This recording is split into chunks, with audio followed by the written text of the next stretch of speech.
इस तरीके से हमारे पास ये आ गया। इस वैल्यू को आने पे हमने क्या ऑब्जर्व किया, ये जो कॉम्प्लेक्स नंबर है ना, बेसिकली ये क्या बना रहा है, हमारे जो रूट्स है ना यहाँ पे, तो ये जो रूट्स निकल के आए ना, बेसिकली क्या शो कर रहा है, जब भी कॉम्प्लेक्स वेरिएबल में इस तरीके के रूट्स निकल के आते हैं ना, it shows that our roots are purely imaginary. Imaginary है हमारे रूट्स, तो ये इमेजिनरी रूट्स हमारे सिस्टम को क्या बनाते हैं, undamped system. It means when zeta equals to 0, our roots are purely imaginary and the system is undamped system. ठीक है, अब रूट्स इमेजिनरी क्या है, जब हम एक्सिस में प्लॉट करेंगे इन रूट्स को, तो जो रूट्स की रूट्स हमें फॉर्मेशन रूट्स का मिलेगा ना, वो बेसिकली इमेजिनरी रूट्स मिलेंगे। ये जो कॉम्प्लेक्स नंबर पे कंसेप्ट है उसी पे बेस्ड है ये सब चीजें। आइए नेक्स्ट देखते हैं। See roots are purely imaginary when zeta equals to 1। अब जीटा की वैल्यू 1 डालेंगे तो अब क्या होगा, अब देखिए कैरेक्टरिस्टिक इक्वेशन के रूट्स ये रहे, इसमें हमने जीटा की वैल्यू को 1 पुट करना है, तो हमारे पास रूट्स क्या आ जाएंगे, S1 S2 equals to minus omega N.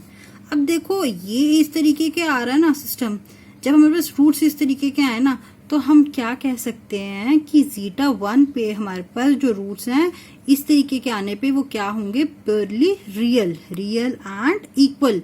Real roots तो हैं ही, वो बेसिकली इक्वल रूट्स भी हैं, तो सिस्टम क्या रहेगा, क्रिटिकली डैम्प्ड सिस्टम। इसको बोलेंगे क्रिटिकली डैम्प्ड सिस्टम। ये टर्म्स आप लोगों के लिए नहीं है, but you have to understand on the basis of the concept of the complex number की ये चीजें क्या रहेंगी। ठीक है, तो हमारे पास क्या बन गया, सिस्टम हमारा हुआ critically damped and the roots क्या हुए, प्योरली रियल एंड इक्वल। अब जब इस तरीके का केस आता है, जब जीटा की वैल्यू 0 और 1 के बीच फॉल कर रही है, तो जो रूट्स है ना कैरेक्टरिस्टिक इक्वेशन को, उनको लिखेंगे कैसे, जीटा की वैल्यू हम इन दो केसेस के बीच में रखेंगे। लेने पे हम लोग सबसे पहले जो रूट ये इक्वेशन थी ना, इसको थोड़ा सा हम क्या कर देते हैं, सिंप्लीफाई कर देते हैं। सिंप्लीफाई करने पे मैंने क्या किया, माइनस को कॉमन ले लिया। कॉमन इसलिए लिया कि ताकि हमारे पास जो रूट्स है ना, हमारे पास क्या है, पॉजिटिव वैल्यू आ जाए। तो इसको थोड़ा सिंप्लीफाई करने पे इस तरीके से आएगा, इस तरीके से टर्म आएगी। इसकी रिप्रेजेंटेशन है ना, जो ये बताती है कि जो रूट्स है ना वो कॉम्प्लेक्स कॉन्जुगेट है। कॉम्प्लेक्स कॉन्जुगेट कॉम्प्लेक्स नंबर की टर्म है, जहाँ पे हमें क्या मिलता है, रूट्स मिलते हैं complex conjugate of each other. अब जिनको नहीं पता कॉम्प्लेक्स कॉन्जुगेट होता क्या है, आप इस तरीके से समझिए कि जब भी कॉम्प्लेक्स नंबर लेते हैं ना, जब हमारे पास जो रूट्स होते हैं ना, क्या होते हैं, इक्वल होते हैं। जो हमारे पास जो आप ऐसे समझिए, जो complex number is a number with an equal real part and imaginary part, equal in magnitude but opposite in sign. Means magnitude तो अपोजिट होगा और साइन जो होंगे वो क्या होंगे, ऑपोजिट। सपोज एक हमारे पास ए और बी क्या है, रियल पार्ट्स हैं, तो इनका कॉम्प्लेक्स कॉन्जुगेट क्या हो जाएगा, हमारे पास इसका हो जाएगा अलग से डिफरेंट पार्ट। या आप ऐसे समझिए, छोटी सी एग्जांपल लेते हैं। सपोज ए बी क्या है, हमारे पास रियल पार्ट है, तो इनका कॉम्प्लेक्स कॉन्जुगेट जैसे ए प्लस आयोटा बी है, और हो जाएगा ए माइनस आयोटा बी, इस तरीके से। ठीक है, तो इस तरीके से हम केस लेते हैं, जब जीटा इज ग्रेटर देन 1, तो हमारे पास इस तरीके से रूट्स आएंगे और सिस्टम क्या होगा, हमारा कॉम्प्लेक्स सिस्टम होगा, हमारा डैम्प्ड सिस्टम, और रूट्स होंगे complex and real. Means roots जो है अनइक्वल है।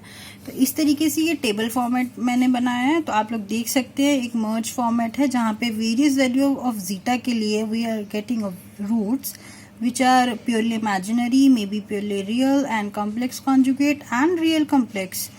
And for various value of zeta we are getting the roots, and we are denoting the system as undamped, critically damped, underdamped, overdamped.